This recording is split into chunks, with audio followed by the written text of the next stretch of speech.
We're live. I'm gonna start up with just a little bit of this awesome video of Marcel. Let's see, I gotta adjust that a little bit.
What's going on here?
Hey, what's up? I see Birdie Wooster's here. We got a couple of viewers. Checking out YouTube and Facebook streaming on my phone. This always takes so much time. Zev is watching. What's happening, Zev? Very fun. Always takes way more time than I think to set up, but I think we're good here. There is weather rolling into the area. Sometime. Let's look. You know what? I'm gonna pause. This is a cool video. I definitely want to check this out. Let's just check out the. Let's check out the weather. Let's check out the weather here. Precipitation. We want the radar. Severe thunderstorm watch is in fact prepare to take shelter. So, I know in this town that I live, whenever it rains a lot, the internet tends to go out, and this summer we've been losing power a lot. So just heads up, everybody. If I suddenly disappear, it's probably because that happened. I want the radar though. Let's see, radar. Here we go. All right, Lehigh Valley, Pennsylvania. How do we hit play? Oh, here's the play. All right, what's coming? Not a whole lot, really. Let's see. 5. Okay. Yeah, so it looks like maybe the update is not until later. But look at all that's going to come through. And then it's supposed to be rainy for the next, I don't know, 4 days or so. So hopefully it won't rain, and hopefully there will be no disturbance. All right, now let's go back to this. So this is Marcel Loeffler, who we check out a fair amount on this live stream. Marcel is an amazing, one of my favorite accordion players, who plays a lot of jazz manouche, music of Django, and he writes a lot of his own music, but he does a lot of other stuff. I had heard that he loved funk and R&B and stuff, and I just came across this from last month. Posted, let's see. I don't know when it was supposed to. Oh, yeah, it was posted today. That's cool. All right. So anyway, I thought it would be cool because Marcel is on the keyboards, which is really cool. He's not playing accordion. So let's check him out.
So some pretty serious jazz keyboard, funk fusion jazz with Marcel here. Yeah.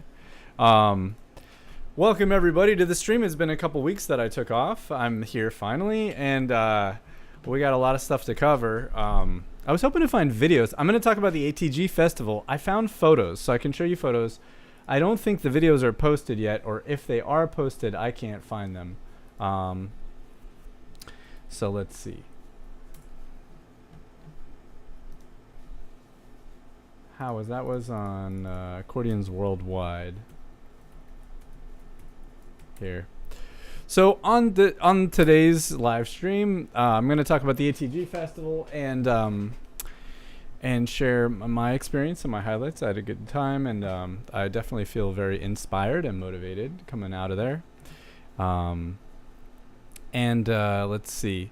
And then in the second hour, there's somebody that is an accordion player that wanted to stop by. So I said, well, why don't you come on the stream? That'd be fun. And that's Sunset Gardner. So Sunset's going to play on the stream in the second hour here. And that should be pretty cool. There's a little bit that we got to set up. So maybe I'll put on a video in the meantime while we're doing that. But let's see. Let me talk about the ATG festival. So I think the festival started it started on Tuesday. I didn't get there till Wednesday afternoon. It was in Kansas City. Kansas City is a cool city. It seems very real. It seems like it's a city that really cares about their food a lot. The restaurants that I ate while I was there were all super good, and of course they're known for barbecue, but that's cool. I also rode the bus a little bit, which is really neat because the entire city's bus system is free. They call it zero fare, and that's really neat. So you can hop on a bus. They have a really great app for it also, and they have those like locators in the buses that they have I don't know if they have them on all the major cities now. I know they have them in New York, but where you can see how you can open the app and you can see where the bus is and that it's coming to you and how far away it is, in addition to it giving you an estimate of the time. So that's cool. And then like a lot of art, I also thought that it seems like maybe a city that somebody in the arts, an artist could actually still afford some space in the downtown area, and have some gallery space there. I was only in the downtown areas of Kansas City, but it was cool. Definitely interesting, and there's museums and stuff. It was my first time there, and I enjoyed it. Let's see, what else? I'm still trying to find that. Oh, yeah. Okay, well, here's something cool that we'll definitely have to watch. Félicien Ploux played at the opening games of the Olympics in Paris. He's a great French accordion player who's a graduate of cinema before he went to university. So he got really good at cinema and then went to university and continued. Anyway, we'll check him out, and we will check out the festival, the ATG festival. So let me pull that up. That's loading here. All right, here is some photos from the festival. So what did I see? The first evening that I was there was, let's go over. I know what we'll do. We'll go to the ATG website and pull up the agenda. If it's still up, actually. I don't know. They might have taken it down. Thanks for a wonderful festival. Schedule events. Okay. So I showed up on Wednesday afternoon. Right in the middle of the 1:30 to 2:50 Joanne Summers presentation, which was I didn't catch the beginning of it. I caught the video montage, which was a number of people. In fact, they have something to her up on the site, on the YouTube here. Check out ATG accordions. There we go. All right, so let's watch the videos. So this is Joanne Cochran Summers, who created the degree program at the University of Missouri, Kansas City, UMKC, which she stepped down from, I think, in the early 2000s. And I believe she started it in the 60s. And I believe she was teaching for about 40 years, which is a really long career. And I came to the understanding that a lot of the people that are involved in the ATG, which the ATG is something completely different from the UMKC university, totally different. But a lot of those people are her former students, so people who graduated through her degree program at the University of Missouri, Kansas City. The ones that were there all shared a universal story, which is that they all have some life in career in music still. Maybe not necessarily as full-time professional accordionists, but doing other stuff, which is really cool. Other instruments, teaching, doing other things in music. Really neat. And there was numerous, it was, obligatory. Everybody's performance had to wish Joanne happy birthday, happy 90th birthday. Let's see how much this shows here.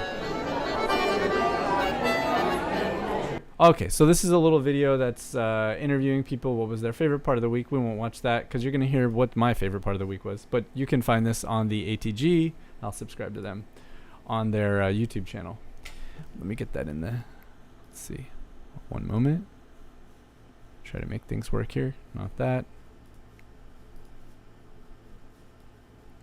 There we go. And bring that down a little bit.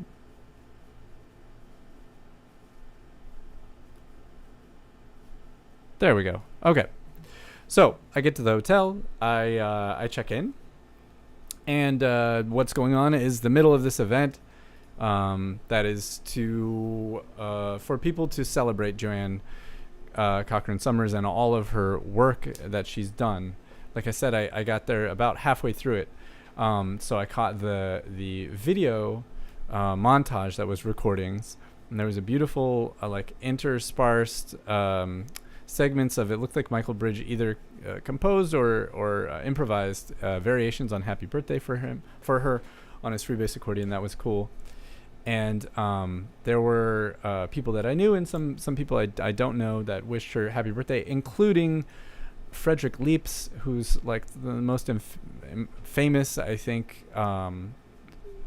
serious accordion professor, maybe of all time. And he said how super important she is and how much she did has done for the accordion, and how important she is, and how thoroughly he wished her happy birthday. That was very cool, I thought.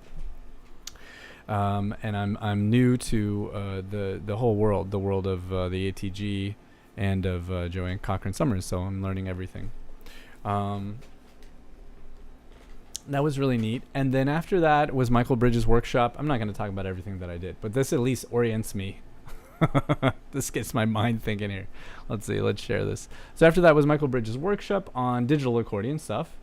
And he gave a lovely workshop that was not super applicable for me because I don't play the digital accordion, but always Michael has he has a wonderful combination of like awesome ideas and talents, and then he has a wonderful gift for communication and a style that's very relaxed, but he's able to condense things into a few words and leave you feeling creative, curious about something. Very cool.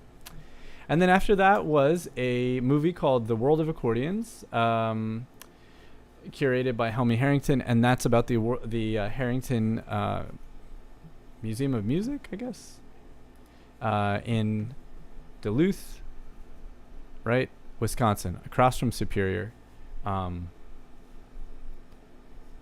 that was really cool. Helmy is somebody that we've looked at on this live stream before. And Helmy's a really fascinating person, and I got to meet Helmy in person. I asked a couple questions to her. One was about Stradella, which I think I just didn't communicate it well enough to get the answer that I wanted, but I was really curious about like the development of Stradella, which basically came back down to, she said, we don't really know. There's no hard records of, where Stradella came from. She did drop a couple facts that the button accordion was invented in the United States and the piano accordion was invented in France. She didn't say it like that, but that both of those topics get mentioned in the video, which I think is really interesting since the adoption of the popularity of the systems is opposite now. And I think we associate the piano accordion with the Americas, maybe not, I don't know. Definitely United States, Brazil for sure. That was cool, really interesting. I would love to get there. And Helmy's a really fascinating, brilliant person. What else happened? Let's see. Then it was dinner. Oh, yeah. Okay. Then it was a concert by Stas Vanglevsky and Nikolai Bein, who I played opposite a concert a few weeks ago at the American Accordionists Association. And then Gorka Hormosa. And Stas is a wonderful concert bayan player who's been living in Milwaukee, Wisconsin for a long time now, and I know he travels around the U.S. and performs. He plays all the bayan repertoire, and then he composes a lot of his own stuff. So his set was all original music that he composed. I believe it was called the Circus of the Animals. I might not be saying the title exactly correct, but it was different shorter pieces that were all sort of themed around a different animal. Very cool. And Nikolai played his thank you. The museum is in Superior across from Duluth. There we go. Okay, thanks, Ev. Yeah, and then Nikolai played his concert of like a Piazzolla and jazz, and I'm trying to remember if there was French music in there, maybe not. Yeah, and he sounded great. And then Gorka Hermosa was probably my favorite solo performer of the whole week. And that there's no way that can be a slight to everybody else, because everybody else on the program was like truly, truly world class. But I found Gorka's just the depth of his artistry and the personal expression to be very, very impactful and inspiring. And I think that's the biggest thing that I took away from the ATG thing. I didn't have a ton of fun, to say. I did see a couple people there that I know, but I'm also not the type of person to quickly make friends at new situations. And I also get kind of shy and a little insecure. Maybe other people out there do too. So I didn't have the most fun, but it was certainly, and to me it's a professional event anyways. So I'm not looking to I have fun doing a lot of other stuff, going to places that I can party and to places where I, get outside in nature and stuff like that. But what I'm trying to say is that what I did have was a very, very inspiring and motivating time around these musicians and this music that I heard. And I'll talk more about it. Let's see if we can find Gorka performing the piece that he played first on the concert, which is Guernica, which is, we all know Guernica by Picasso, I believe, and it's a horrible...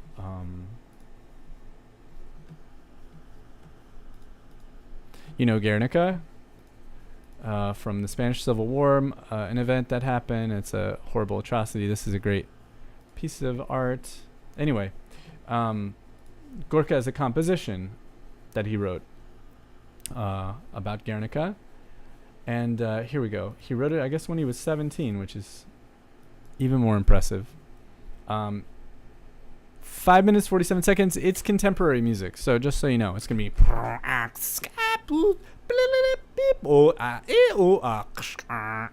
But it was not but and. I mean, that's the language it uses. So you either express yourself or you don't with the language you're given, I guess.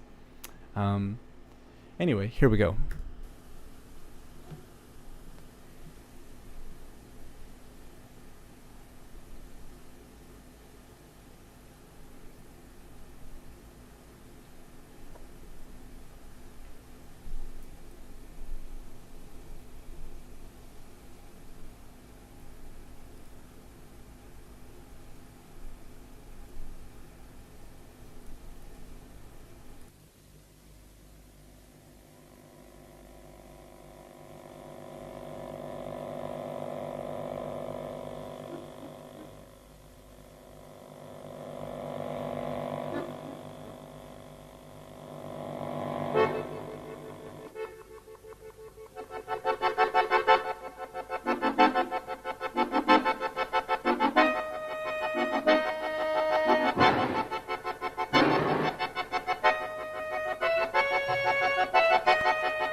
There we go. I muted myself so you could hear that better. The audio kind of sucked.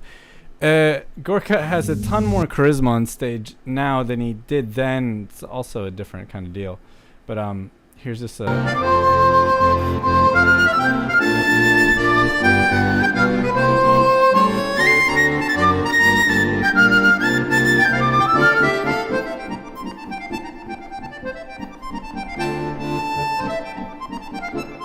And there's that, just to hear his style. He played, I don't know, 30 or 40 minutes of his original compositions, which is really cool to see. Just like with Stas, very, very neat. So, yeah, so that happened. Let's see. Let's go back to that schedule and jog my mind some more. That was the first day. And then the second day, let's see.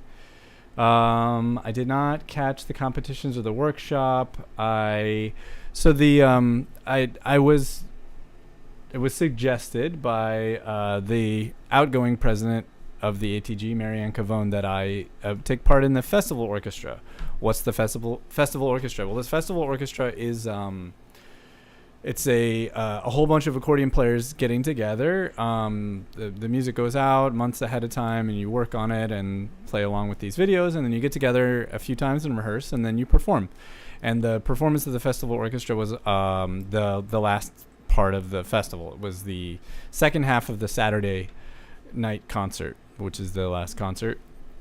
And it was cool. And I had been hearing little bits here and there over let's say, my first entrance into the world of like the AAA and the ATG and all that sort of stuff was taking some lessons at Acme Accordion School around, I believe it was 2009.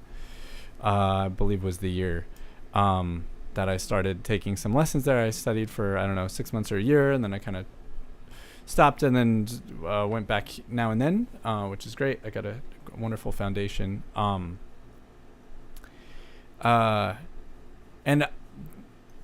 coming back to the people who, I met then that are involved in the AAA festivals and the ATG festivals, I had heard these stories about Joanne Cochran Summers and how tough she is and how she's going to yell at you. And she'll know, like, if you're on the fourth accordion part and you're way back in an orchestra of 60 people, she's going to know that you're the one that played in the rest, or that you missed the entrance or whatever. And she's going to tell you, and not gently. And so, it kind of worked up this like, oh, I guess, and everybody seemed like that was exciting. So I was like, I guess there's an element, it's like somebody pushing you. And also it seemed a little traumatic. So it's like, okay, everybody's excited about this trauma. Yeah, that happens all the time when we're trying to get good. You get people that like, they push you, and they hold you accountable and stuff like that.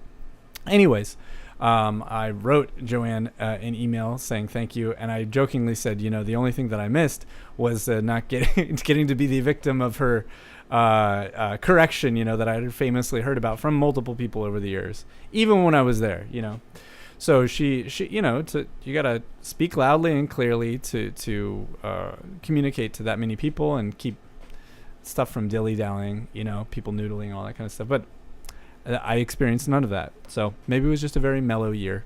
I don't know. Or maybe we just played perfectly. Who knows? But I do have a video of that concert that we'll get to in a little bit. I'll continue going chronologically. But interestingly, that the experience, I know this from talking to some people that organize stuff. Last year they did their concerts at a big venue. I forget, one of the performing arts venues or something like that in the area, and they felt like that they being the organizers of the ATG festival, the board and stuff, and the president, felt like that was better because it allows the public to come in, rather than when it's just the performances at our hotel ballroom, which they usually are at these festivals. It feels very closed. It's not as welcoming for the general public. Not that they're not welcome. It's just harder to make it known to other people that, like, yeah, there's an event at this hotel ballroom you should come to. So anyway, so I think I understand that they use the facilities of the University of Missouri Kansas City, where Joanne is the professor emeritus, so she gets access to the facilities and stuff. So they use that for the performances and also the rehearsals. So it was always a little bit of a schlep. You had to get onto a bus, take the bus over to the university, and then go into the Performing Arts Center. All the facilities were beautiful. A little bit of a schlep, not a big deal at all. Just a little travel time and coordination. So we did that 3 days in a row. 3 days in a row we did that. It was interesting. I certainly didn't prepare as much as I should have.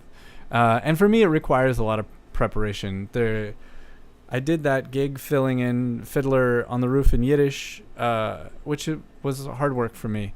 The gig in that case is whatever you hear is not right. What you see by the baton of the conductor is right, theoretically. You know what I mean? It's like with all management. It's like, do what I say until what I say is wrong, and then it's your fault. But that's the deal, you know? And it's the way to keep everybody together. You know, if everybody is following the stick, which they're supposed to be, then the time, all the entrances, everything, cutoff should be impeccable. And that requires a lot of stuff. It requires you knowing the music, which is like knowing what notes to play and also what stuff sounds like around you. The goal of the festival orchestra was to get 90 accordion players to honor the 90th birthday of Joanne Cochran Somers. I think that I heard they got like 74, not quite 90, but that's a lot of accordion players on stage. And then there was a 40-piece choir, local choir that was really good. And they came and they sang a piece from Carmina Burana. Bum bum bum bum bum bum bum bum bum bim bum. That one, you know, the one that's like a sacrifice is about to happen. It's so wild. So I think I can play you all of those. I don't know that I want to take the stream to hear all of the music of the concert. I think we'll listen to my favorite one. Piece. So that was cool. Oh yeah. Okay. So then, that was Wednesday. So the Thursday night concert was, Joanne's group of mostly former students who still live in the area or come to the area being Kansas City, and it's her accordion orchestra. So it's like her band, and that's like one of her things, you know, is the accordion orchestra. So it was like the best accordion orchestra I ever heard in my life. And also the orchestration was really cool. They had things, one of the things I remember quite clearly is like they'd have these stacks, you know, it's like you have a bunch of accordion players playing different parts, so they're forming a chord or harmony or polyphony. And inside those parts, then a lot of times there was like a xylophone melody added into that sound. So the xylophone was playing the melody, you know, at the same time as this stack of accordion chords. And it just completed the sound so much. I was really surprised how just that one instrument, just hitting the melody along with them, like just drew everything together. It kind of made it this like attack that was needed. This missing sound. It's really cool. And then orchestration of the percussion, because there was also percussion in addition to the accordions. So they had like timpani and tambourine and snare drum. No drum set or anything like that. It was like real orchestral, like that kind of percussion, and not like a rhythm section.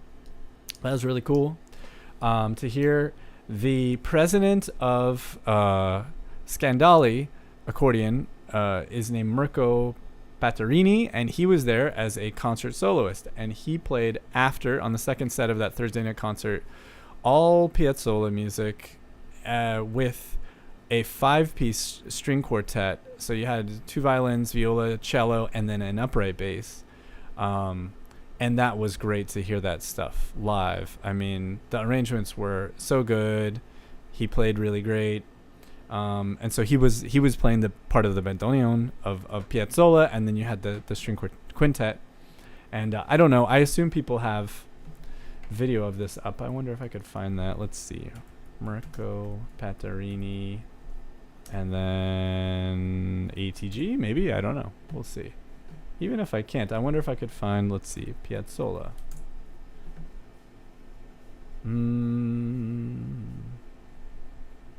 Here is something that's not...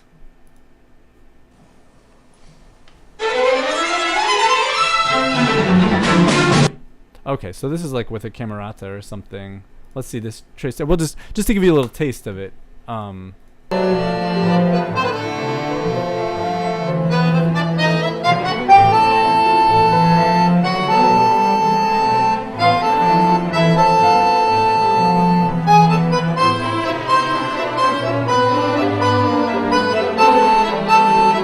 So you get a sense of it. Only 5 strings instead of however many are here.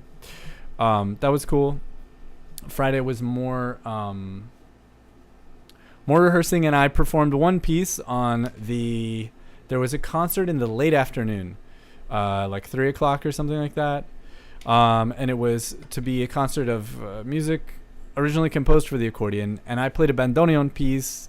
I checked with Joanne; she invited me to play, and I said, "Can I play bandoneon? It's almost accordion," and she said, "Okay," so I did.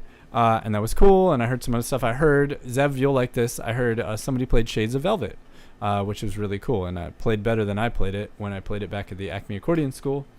Neat to hear.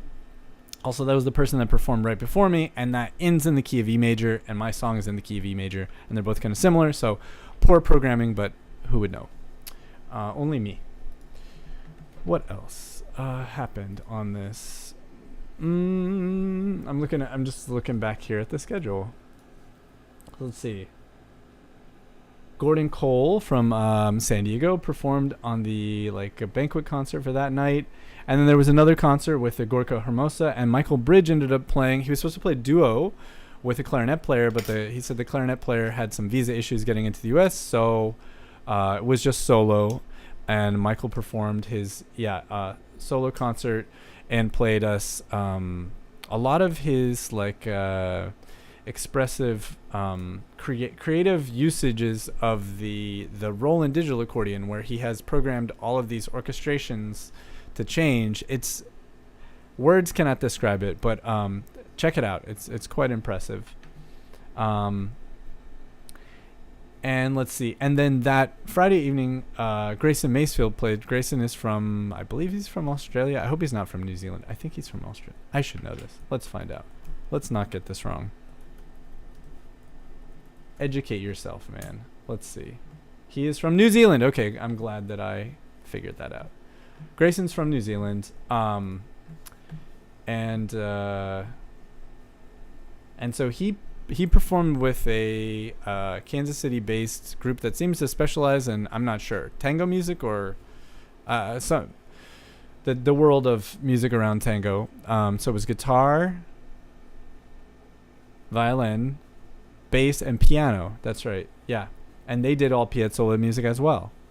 And Grayson stood and played, which is always impressive. And that was really wonderful. That was really, really good. He played the exact stuff that Piazzolla did, and I asked him did you have to transcribe that? He said no, Piazzolla wrote it out, except for a couple that I guess he didn't have the chart for. But I guess Piazzolla, the stuff that we hear on his famous recordings, that was written out, and Piazzolla just plays it in a way that feels so alive and improvised. I think, to me, I was surprised to know that.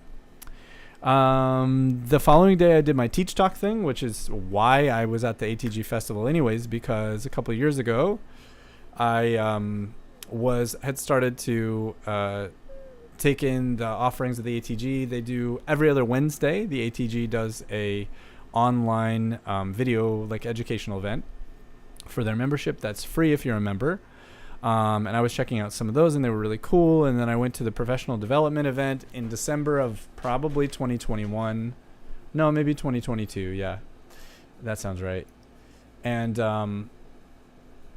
it was Michael Bridge giving a dissertation. It was sharing some of his PhD thesis, a few things about, which is on his teacher, the professor Joe Massarello, at the University of Toronto.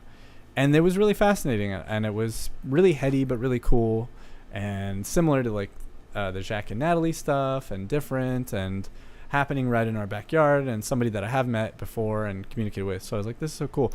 I'd love to talk about these ideas from Michael with other, especially accordion teachers. And so I approached the ATG and I said, well, have you ever thought of bringing a community of accordion teachers together to to talk about stuff, something similar, to do the thing that I want, right? What did you think about that idea? Is it, do you like it? Do you hate it? Is it similar? Is it brand new, old idea, whatever? Do you do something similar but different? Have you tried it and it didn't work? Whatever. So anyway, I started this thing called Teach Talk, which is open and free, and you don't have to be a member to join it, but you do need to be a working accordion teacher. And so that happens online, and we had a live version of that at this meeting at 9 a.m. on Saturday, which was pretty early, and it wasn't as attended that as I had hoped, but nonetheless, we got together, and it was a really nice, warm, fun conversation, and the topic was about building your business of music. Just talking about, what kind of stuff we can do, how we can grow our accordion teaching studios, get more students or whatever. That was on Saturday, which is like the last day. And then another rehearsal. And, I got to see Mike Zampacini, who I think is from Fresno area, I believe, or San Jose. Let's see if we can find Mike. Let's see. I gotta get his spelling right. Zampacini. Okay. Chini. There we go. And not tango, because he's not a tango guy. Although there he is playing some tangos. I want to hear him play jazz. Let's see. Oh yeah, okay, because was he borrowing somebody's accordion? I don't remember. Let's check out Moon River. When's this from? 6 years ago.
Yeah, dude, so tight. I mean, he's awesome changes and great time, super clean. Let's check out Tenderly. Yeah.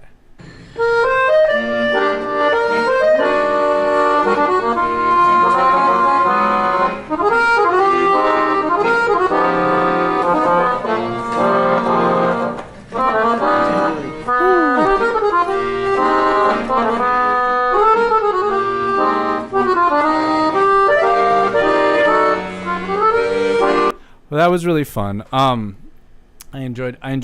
I've met Mike, just emailing, and he's actually been in that Teach Talk because he has students, but never met him in person, and definitely never checked out his accordion playing, which I like a lot. He's a jazz accordion player, which is great, wonderful to see. And my big takeaway, will definitely, it's coming up on the hour already.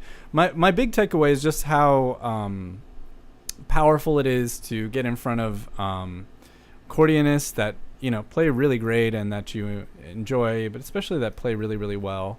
There's like for me coming to the accordion in the year 2009 or something like that, like it's hard to find accordion players to go out and watch, and it's hard to find really great accordion players in the United States.